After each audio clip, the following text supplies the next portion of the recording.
Hey, good morning. Today is March 25th. It's Wednesday.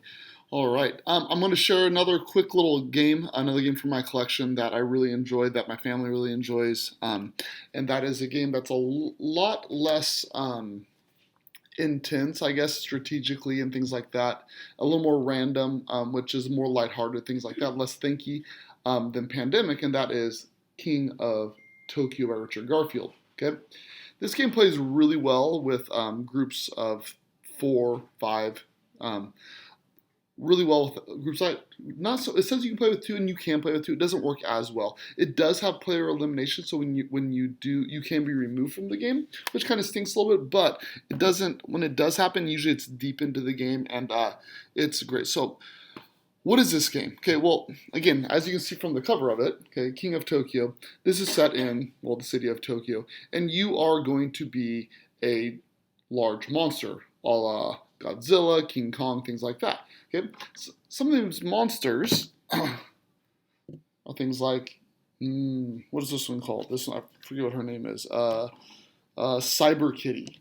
Cyber Kitty, Mecha Dragon, here's Alienoid.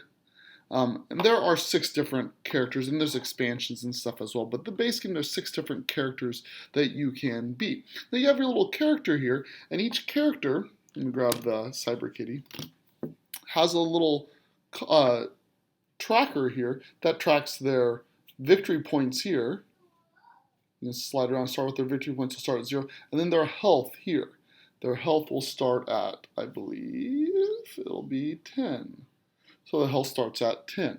So the idea is that you win the game if you can score the first person to get to 20 victory points, go around and you get to 20 victory points, you win, or if you are the last monster standing. So if you kill all the other monsters off, you're the last monster standing, you win as well. Well, how do you do that? Well, if you've played a game called Yahtzee, which I'm assuming most of you guys have, this is exactly the same mechanics as Yahtzee, meaning that you're going to have a bunch of dice. Now, these aren't normal die. They are 6-sided die, but they have different symbols and numbers and things like that on it. And what's going to happen is you're going to roll up to 3 times. So you're going to roll. You're going to keep what you want. Then you're going to re-roll the other dice an extra 2 times after that.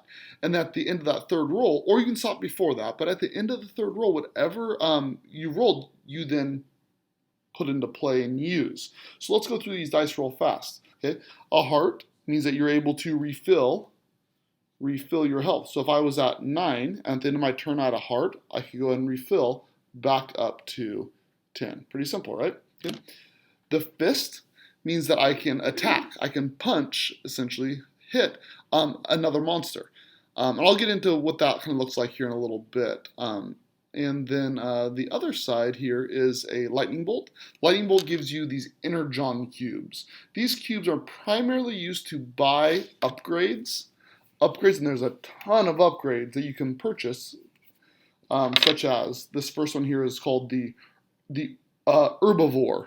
The herbivore. It costs 4 energy, okay, and then it has the thing that says keep. So this is an upgrade that stays with you, and you're essentially your monster is evolving, and now you have an extra ability. And each of the cards has different things on the bottom that tell you what these abilities do, and make it a lot more interesting. Makes the game different every time as well. So the other sides of the dice, you're going to have a 1, a 2, and a 3. So when you roll the dice, if you get 3 of any of the numbers, so if you have 3 1s at the end of your turn, you get 1 victory point. If you have 3 2s, you would get 2 victory points. If you have 3 3s, you would get 3 victory points. For each subsequent number that is the same number, so if I have 3 3s, and then I have a 4th die that is also a 3, those count as 1 extra victory point. So if I had 4 3s, 3 of them would equal 3 points. The extra one would be the 4th point. Okay, or if I had 3 1s, that would be 1 point, plus the extra one would give you 1 point, that would be 2 points. And so that's how you can get victory points as far as that goes. Now, when you attack, we have a little small game board, and each person's going to have their character. And the idea is that someone's going to start in the city. The first player is going to start in the city of Tokyo, and this is going to sit in the middle of the table, and you're going to put someone onto that board, just signifying that you are currently in Tokyo. Now, when you attack people, if you are in Tokyo and you attack people, you attack everybody that's not in Tokyo. And if you're outside of Tokyo, you only attack the people that are in Tokyo. There are two spots. There's Tokyo Bay, and then the city itself. This is for 5 to 6 players, so you have two spots you can go in. If you play with four or less, you only use the city itself. If you start with 5 or 6 and then people are eliminated, so there's only 4 people left, Tokyo Bay now closes off. And you only use the city part, just for balancing purposes. If you ever start your turn in Tokyo, you earn 2 victory points. When you enter Tokyo, you get 1 victory point, so it encourages you to try to get into Tokyo and then do damage to people and things like that. You also might notice here that it says there's no healing. If you are in Tokyo, you cannot heal. And so the idea is that trying to stay in Tokyo as long as possible to get your bonus points for staying in there, and then also attacking everybody else and weakening them, versus getting too weak, because when everyone else on that side is attacking you, when do you bail? You can only leave Tokyo when you take damage from somebody else. So if somebody else attacks me, if let's say I'm playing with Hiroto, and Hiroto's character attacks me, I can choose at the end of that turn, I take my damage, ooh, I want to get out. I can leave Tokyo, then he has to enter. He would get a victory point for entering, and then he would then technically be the king of Tokyo for that time being. Kind of like king of the hill type of concepts, right? So whoever is up there and everyone else is trying to get there. Now, you could just roll the dice and just try to get victory points the whole time and still win the game. There's lots of ways you can play the game, which is what I really like. I play this game with kids and adults of all ages, and it works really, really well. It's one of those games where you can play with younger kids. So if you have siblings or you have smaller children, they can play and still have fun with it. Even if there is some reading things like, you can just read things for them and help them understand it. But at the end of the day, it's about having fun.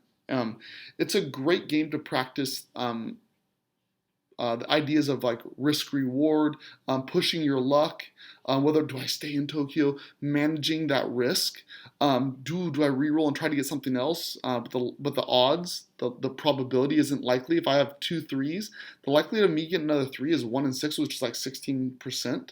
And so do I really want to take that risk or not? And it helps really add some drama to it as you start building up on all the different cards and the different abilities, and you're paying attention to what everybody has, and then it gets down to where it's like, ooh, it's going to come down to 1 roll at the end possibly, and it gets really intense on what the roll comes up. And I play this game all the times where there's a lot of screaming, shouting, cheering, things like that, and just makes for a ton of fun. So this is kind of a little bit of the antithesis of the game I showed you yesterday, in that the game I showed you yesterday was very much, it's cooperative, it's kind of intense, it's really thinky. This is not, and this is a little bit thinky, but not really though. This is more, hey, press your luck type of game. Have some fun, laugh about it, and you want to attack other people and take them out. And so it's a very different feel to the game, but equally amazing and wonderful. It is. There are 2 different versions of this game. This is the newer box. I have the older box as well. I picked this one up at Goodwill actually for like $3, so that's why I picked up. I'm plugging it out to my classroom eventually, but I highly recommend it. And if you have any questions, like I said, let me know. I'll probably be posting a couple other videos today. I'll post another game recommendation if it sounds interesting to you. If you don't care about this, don't watch it. It's fine. I don't care. And I will be posting some math stuff as well today. So again, stay safe. Bye.